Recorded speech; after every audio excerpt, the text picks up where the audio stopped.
ரவி என்ன சொல்றாரு? இருக்கும் போது பாத்துக்க முடியலன்னா இல்லாதப்ப மூடிட்டு இருக்கணும்.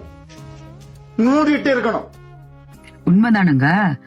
இருக்கிறப்ப பாக்க முடியலன்னா போன பிறகு ஏன்னா நிறைய பேர்த்துக்கு என்னன்னாங்க, இருக்கிறப்ப அலட்சியம். நம்மள விட்டுட்டு எங்க போயிட போறாங்க, என்ன பண்ணிட போறாங்க. காதலிக்கிறவங்களுக்கு மட்டும் கிடையாது, கணவன் மனைவிகளுக்கு மட்டும் கிடையாது, வாழ்க்கையில எந்த உறவா இருந்தாலுமே நம்ம மதிக்க கத்துக்கொள்ளணும். அவங்களுடைய வேல்யூ தெரியாமையாங்க நம்ம அவங்க லைஃபுக்குள்ள போயிருந்திருப்போம். அவங்கள பத்தி எல்லாம் தெரிஞ்சு புரிஞ்சு பழகுனதுக்கு அப்புறம் தானே ஒரு உறவாவே நம்ம எடுத்திருந்திருப்போம். அதுக்கப்புறம் என்னங்க, வந்த பிறகு வாழ்ந்த பிறகு பழகுன பிறகு பல குறைகளை சொல்லி அலட்சியப்படுத்தி தூக்கி போடுறது. போமாட்டாங்க, என்ன நடந்தாலும் நம்ம கூட இருப்பாங்கன்ற ஒரு கான்பிடன்ஸ்.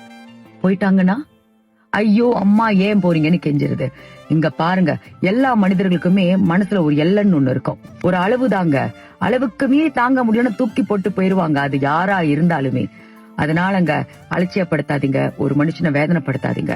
அடுத்தவங்களுக்கு ஒரு விஷயத்த குடுக்கறதுக்கு முன்ன நம்ம அந்த இடத்துல இருந்தா எப்படி இருக்கும்னு உங்களை அந்த இடத்துல வச்சு யோசிச்சு பாருங்க. அப்பதாங்க தெரியும் வலினா என்னன்னு சொல்லிட்டு.